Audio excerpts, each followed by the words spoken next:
About 4 o'clock in the afternoon, I appeared before the judge for my arraignment. I was assigned a public defender because I did not have a lawyer. To my horror, he looked like a teenager with a bad complexion. Not only did my lawyer look like a child, but he also seemed to know nothing about me or my case. He quickly tried to read the file when the judge started to get annoyed with him. "Lawyer," the judge barked, "it's very simple. Does your client plead guilty or not guilty?" The guy looked at me like a deer in headlights. Then I jumped up and firmly stated, "Not guilty." "Thank God," the judge sighed. "Bail has been set at $2,500, cash or check." I didn't have nearly enough cash on me, and I didn't carry blank checks with me. So I looked up at the judge. "Sorry, Your Honor, but I don't have that much cash, and I don't carry blank checks with me. Is there any way I can contact the guarantor?"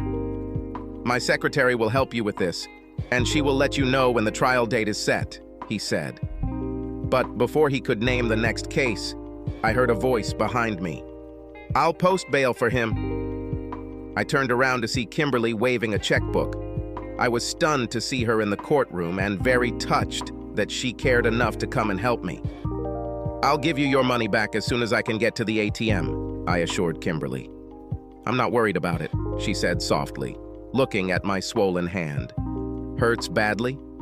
In the grand scheme of things, this doesn't even compare to the pain of Carol's betrayal." "For that matter, boss," Kimberly said, looking me in the eyes, "I think your wife is a very stupid bitch. She made a huge mistake by trading you for Jacob." I smiled at my administrative assistant. "Thank you, that's very kind of you." At that moment, the young man stepped towards me. "Are you Michael Arnold?" When I answered yes, he handed me an envelope and said, "You've been served." I probably shouldn't have been surprised, but the speed with which I was handed the papers left no doubt that Jacob and Carol had been planning this for some time. It was another cut in my heart. "Let's go get something to eat after I withdraw some money from the ATM," I said despondently. However, when I tried to log into my account, I was denied. I called the bank, and they told me that all my accounts were frozen. It will remain in effect until the court overturns it. Yes, now I know that you can file a petition with the court for relief from a complete asset freeze. But I didn't know that then. I also found out that my other savings account was frozen and my credit cards were canceled. A quick check of my wallet showed that I had $126 plus a $100 bill tucked into one of the folds. "Apparently, Carol and Jacob froze all my money," I told Kimberly.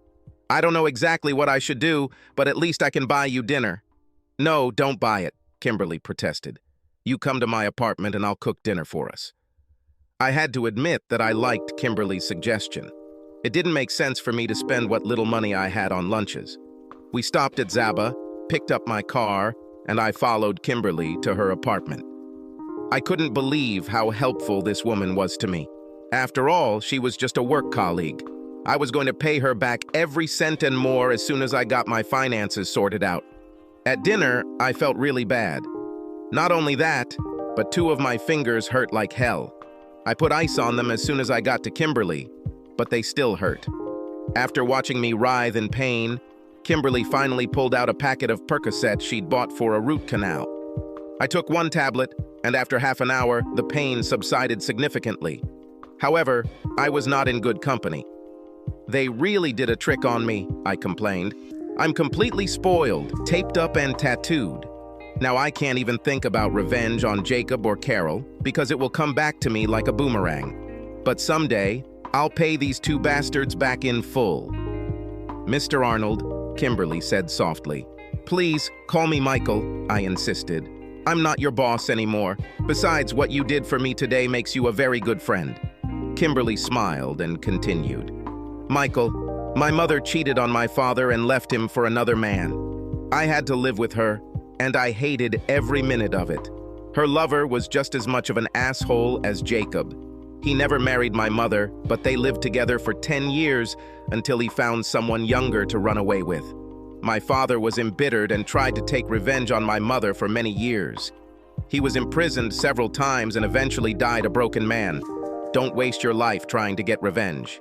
In the end, my father told me that he truly regretted letting my mother's betrayal ruin him. He would like to just move on and forget this bitch.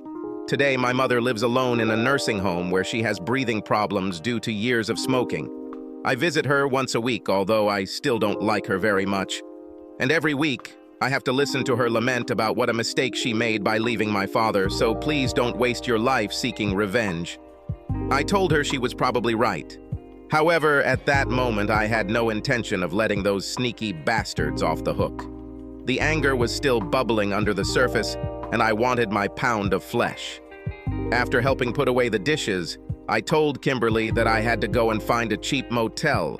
Her reaction was immediate. "No, you won't do that. You will spend the night here. I have a spare bedroom, and you'll be glad to have it."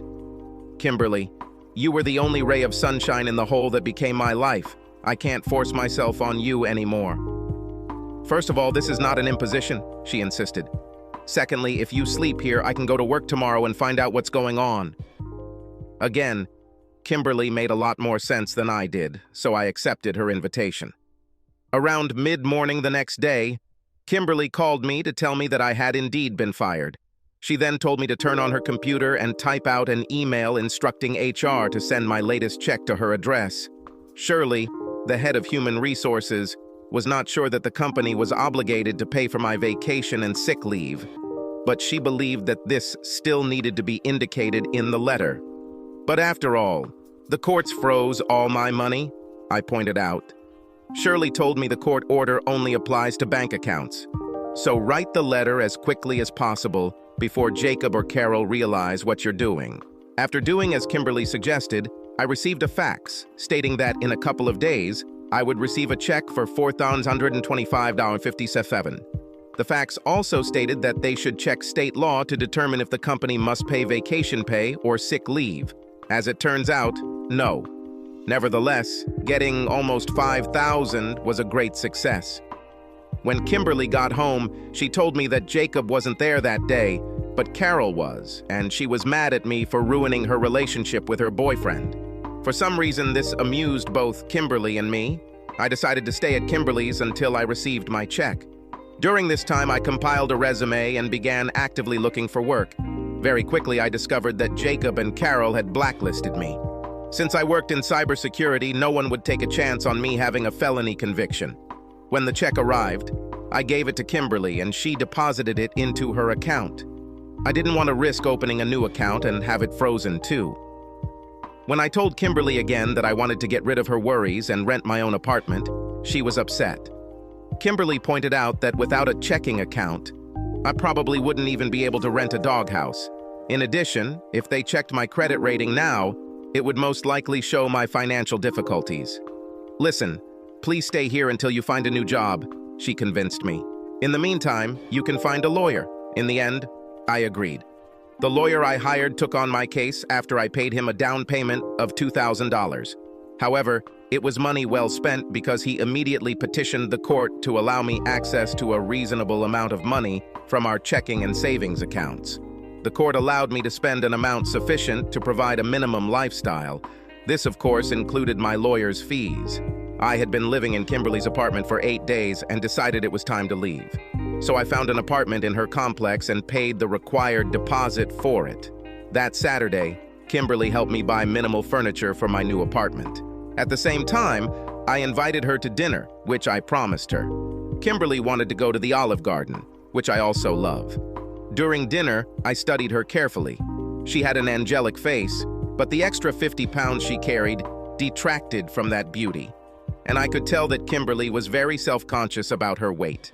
Then I had an idea that I hoped she wouldn't find offensive. I turned it over in my head, deciding how best to present this proposal. "I just found out that there is a gym in our complex," I said casually. "I want to use it, but I would really like to have someone to go with. You're interested? Do you really want to be seen with me?" she asked, moving her hands up and down her sides, pointing out her extra weight. "Yes, I want to," I answered readily. "Unless you prefer not to be seen with a potential criminal." My comment got exactly the reaction I wanted. Kimberly really didn't want to go to the gym because she didn't want anyone to see her body. However, Kimberly did not want to offend me at all, so she agreed.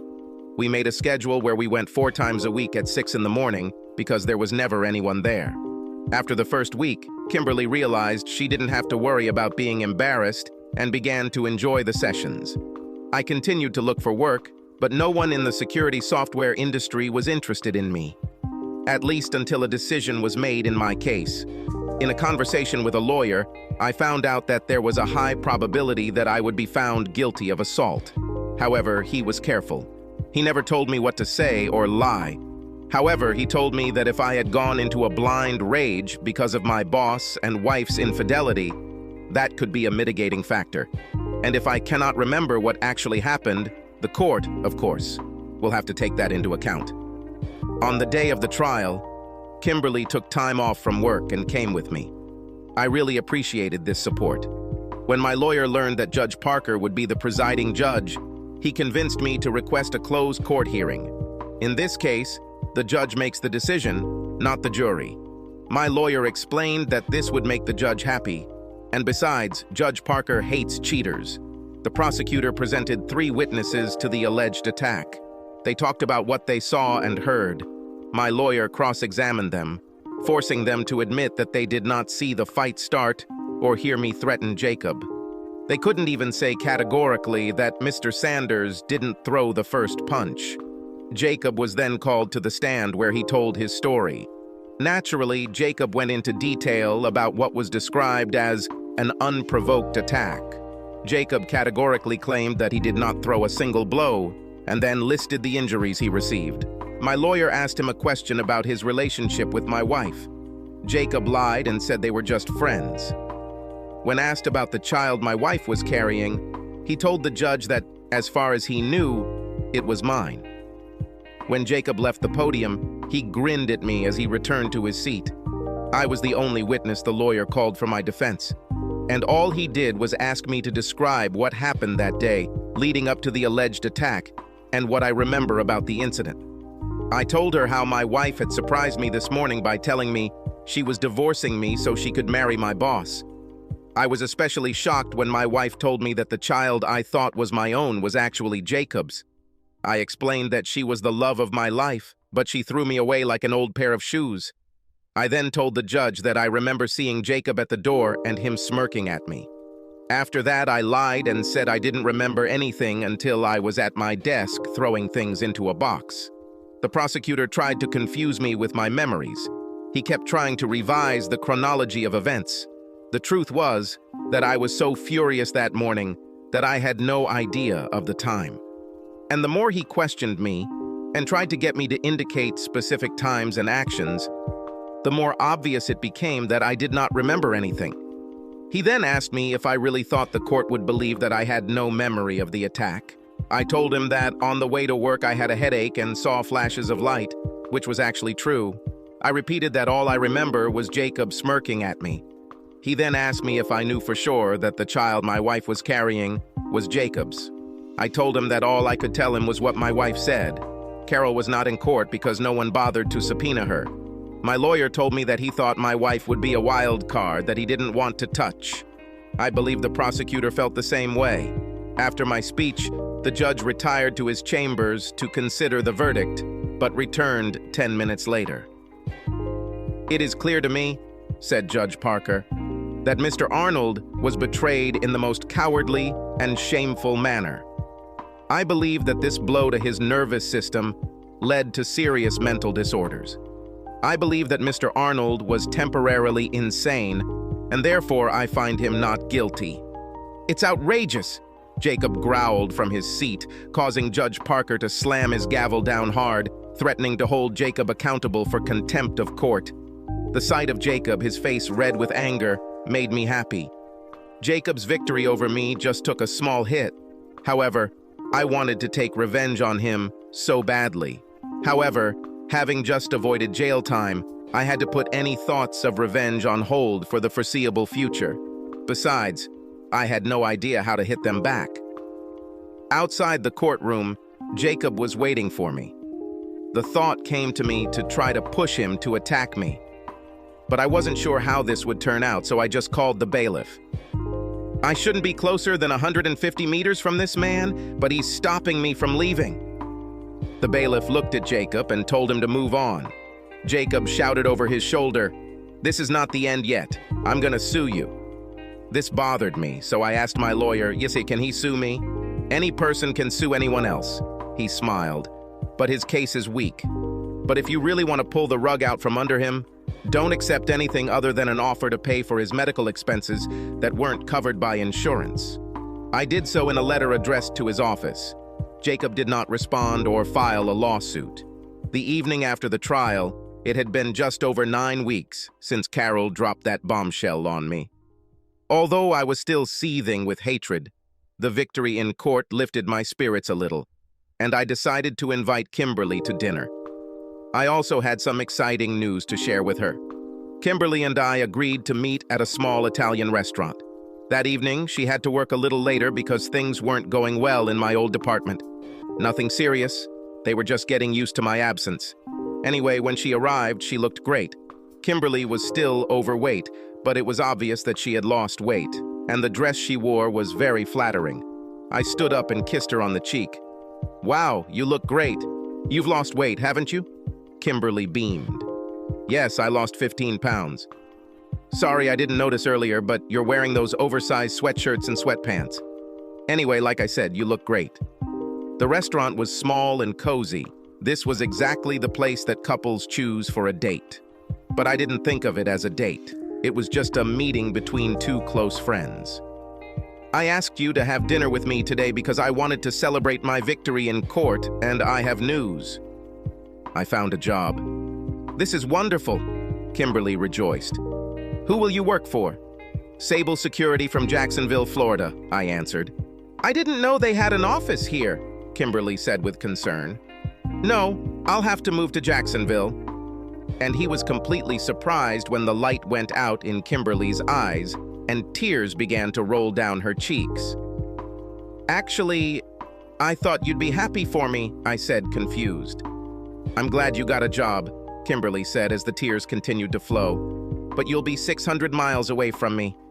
"Kimberly, remember you told me not to let my wife's betrayal consume me with hatred?" She nodded. "Now I understand that the only way to do this is to put some distance between Carol and me and let time do the rest." "I understand," Kimberly said, wiping her eyes. "I'll just miss you. I really enjoyed having a friend." "Hey, I'm just a phone call away," I said, trying unsuccessfully to cheer her up. I was really surprised by Kimberly's reaction. Then it dawned on me that she probably didn't have many friends, so I made another offer. "You could come and visit me if you want." "I don't know what Jacksonville has to offer, but I'll find out." "Do you really want me to come visit?" she asked. "Of course," I answered quickly. "Remember, I won't have friends there either." "When are you leaving?" Kimberly finally asked. "I'm leaving only in 45 days, but before that time, I have a lot to do. I need to find housing, open a new bank account. I also need to take a lie detector test, get fingerprinted, and pass other tests. I think it will take at least 2 trips there to get it all done." After this, my mood improved somewhat, but I noticed that Kimberly was not eating much. I figured she was still a little upset. In fact, the closer the time came for me to leave, the sadder Kimberly became every day. She seemed to be hoping for something more between us. I have to admit, this confused me because I felt that Kimberly could do a much better job than I could. I spent my last evening before starting my new job in Kimberly's apartment. She prepared a delicious dinner, which was complimented by a chocolate cake with the inscription, "I'll miss you." After I helped her clean up, we watched TV until it was time for bed. I kissed her on the lips before heading to the guest room. At night, I felt the bed move slightly, and someone's body slid next to me. Still half asleep, I realized it was Kimberly, and she was naked. As quickly as I could, I pulled off my panties and lifted my t-shirt over my head. When I turned to face Kimberly, she pressed herself against my body, and I felt her silky, smooth skin. Her soft breasts pressed against my chest, and it all felt wonderful. I kissed her on the lips, and she responded with desperate passion. When I clung to Kimberly, she sobbed. I started to worry that maybe I had hurt her, or she was angry that I took advantage of her, or something like that. "What happened, Kimberly?" I asked, almost in a panic. "Did I offend you?"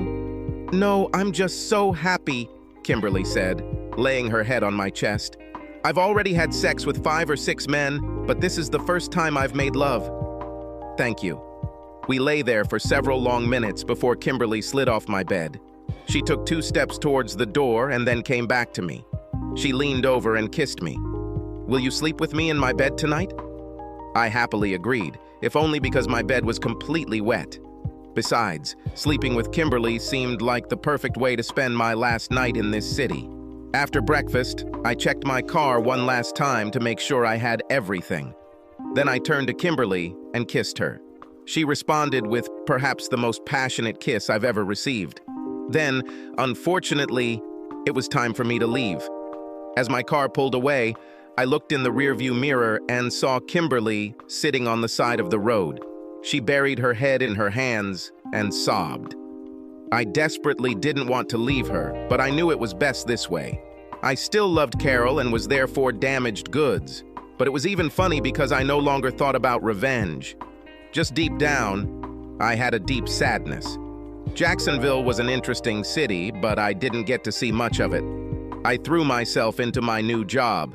I worked long hours, not just to make up for lost time, but because it helped me forget about Carol. I kept in touch with Kimberly, and she always seemed so happy when she heard from me, and so sad when our phone conversation ended. It was from her that I heard the news that I was so afraid of. Carol and Jacob got married about a month after their divorce was finalized. I also learned that Carol had a baby girl. For some reason, this news didn't excite me as much.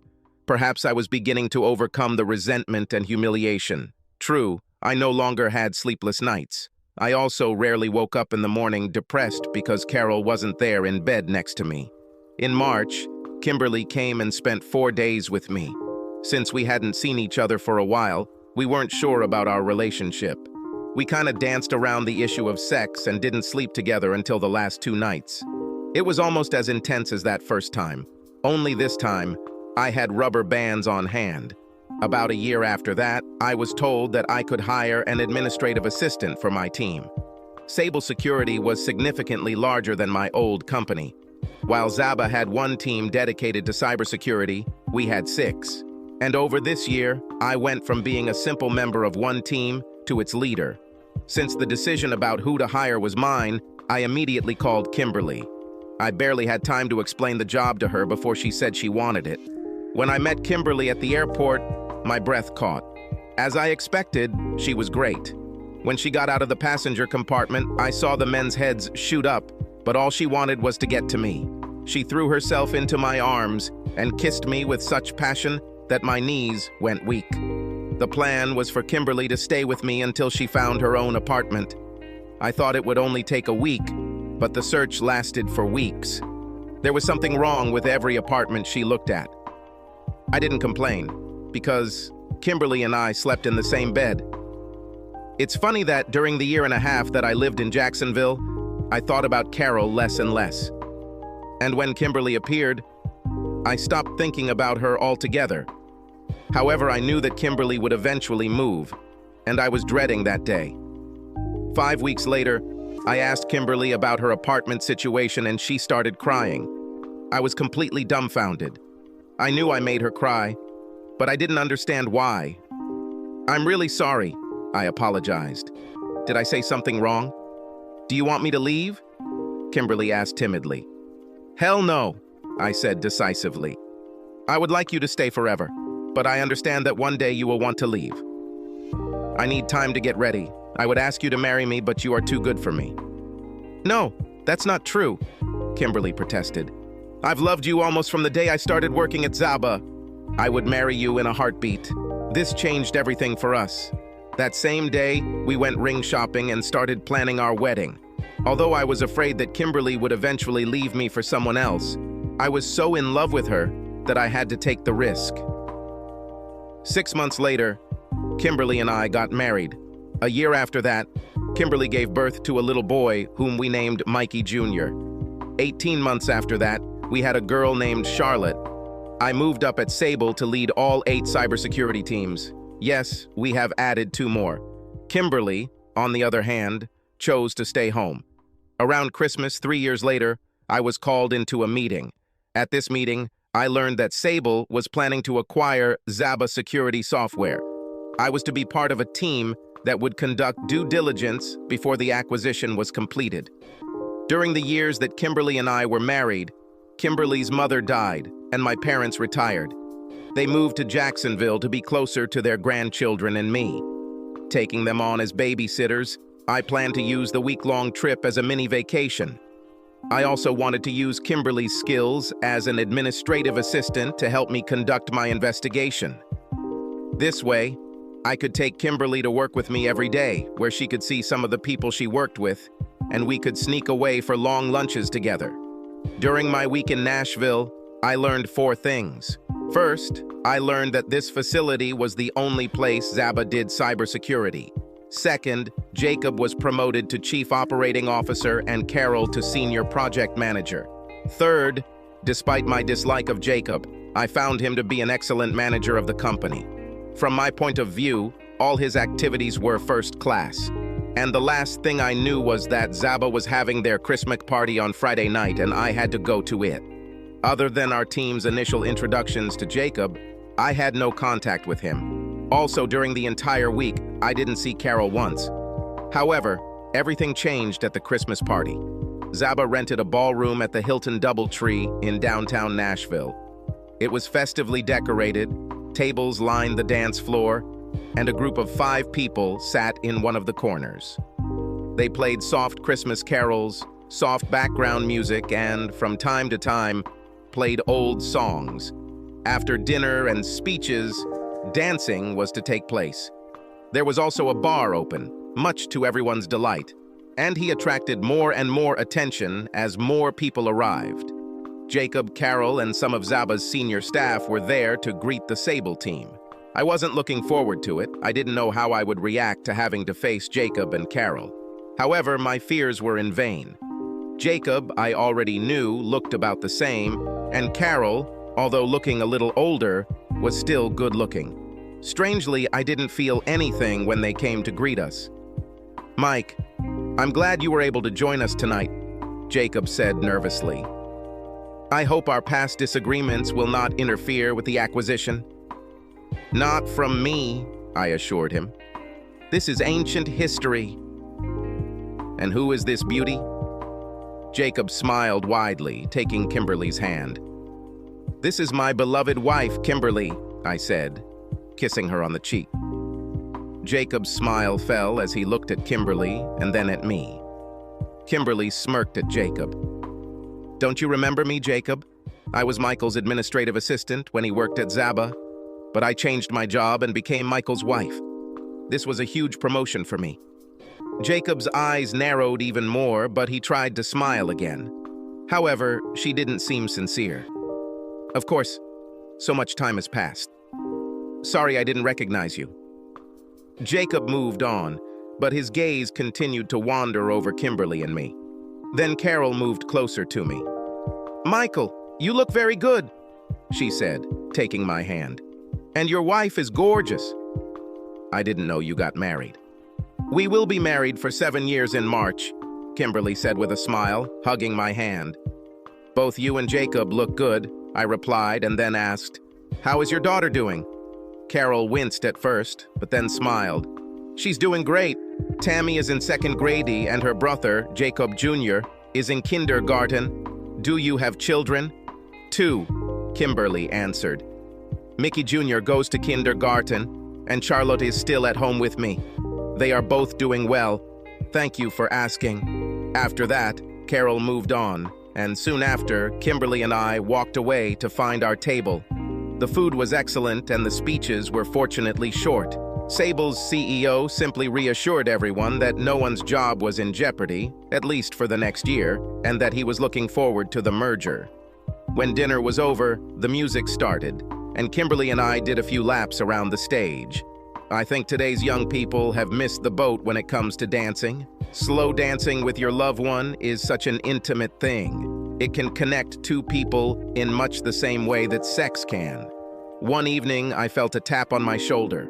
I turned around and saw Carol standing there. Kimberly turned to see who I was looking at, and her eyes narrowed as she realized it was my ex-wife. Carol smiled sweetly at Kimberly. "Can I ask your husband to dance?" Kimberly looked at me and then smiled at Carol. "Only if you remember where to return it." I took Carol out onto the dance floor, and we danced in silence for about a minute. "Michelle, I just want to apologize to you for what Jacob and I did back then," she said, with sincere remorse in her voice. "You didn't deserve any of this." But when I found out that I was pregnant with Jacob's child, I realized that everything was over between us. Therefore, I decided to make our breakup quick and simple. I didn't even think about how painful it would be for you. I shouldn't have let Jacob talk me into the scorched earth policy we were using. This was completely inappropriate. I laughed a little. As people say, it's either water under the bridge or water over the dam. Now it doesn't matter. We all moved on. Besides, I kinda got something out of it. I beat the crap out of Jacob. Apparently, I didn't do much damage to his testicles, because you had a second child. Carol giggled at this. We danced a little in silence, and I decided to bury the hatchet between us, once and for all. "Listen, Carol," I began hesitantly. "I admit, I was very sad when you left me for Jacob. It took me many months to come to terms with your loss, but now we are both happily married and have children. I believed that this was meant to happen." Carol burst out laughing, and when I looked at her face, a tear was running down her cheek. "Did I say something wrong?" Carol just shook her head. "No, Michael, you didn't say anything bad. It's just not what you think. At first glance, everyone thinks that we are the perfect couple. And in the first year, I would have agreed with them. But Jacob is just a charming manipulator. He uses people and then discards them. I know he cheated on me many times, but he is not as smart as he thinks. Every time I find out he cheated on me, I cheat on him." My mouth opened and Carol noticed it. She giggled. "It's a hell of a way to live, I know," she said sadly. "I should have left Jacob when I found out what he really was like, but I was too ashamed and I was too proud. Michael, I'm glad you found happiness, but I will always regret leaving you. You and my children are the best thing that ever happened to me." We continued talking until the song ended. Carol then walked me back to my table and thanked Kimberly for letting her borrow me. As Kimberly and I danced our last dance that evening, it dawned on me that her advice years ago had been proven correct. If I refused to move on from Carol, she could very well be my undoing. It's probably true what they say. When God closes one door, he opens another. When I lost Carol, I was completely devastated. But then God allowed me to find Kimberly, and I can't even imagine life without her. "So, what did you and Carol talk about?" Kimberly finally asked. "Is she trying to win you back?" I laughed and kissed her, as if she has any chance of doing this. "Okay," Kimberly said, resting her head on my shoulder. "Just remember that I am a Gelos woman. I'll tear off your you-know-what if you ever try to leave me." And she only brought it up because she heard that not everything was rosy and sunny in their marriage. "Carol told me the same thing," I agreed, "but I think they will stay together for the sake of the children. Once the kids are grown, I wouldn't bet on this marriage surviving. What a sad way to live your life." Subscribe to our channel so that your second chaff doesn't cheat on you, and go ahead and listen to the next story, because this story is nothing compared to the next one.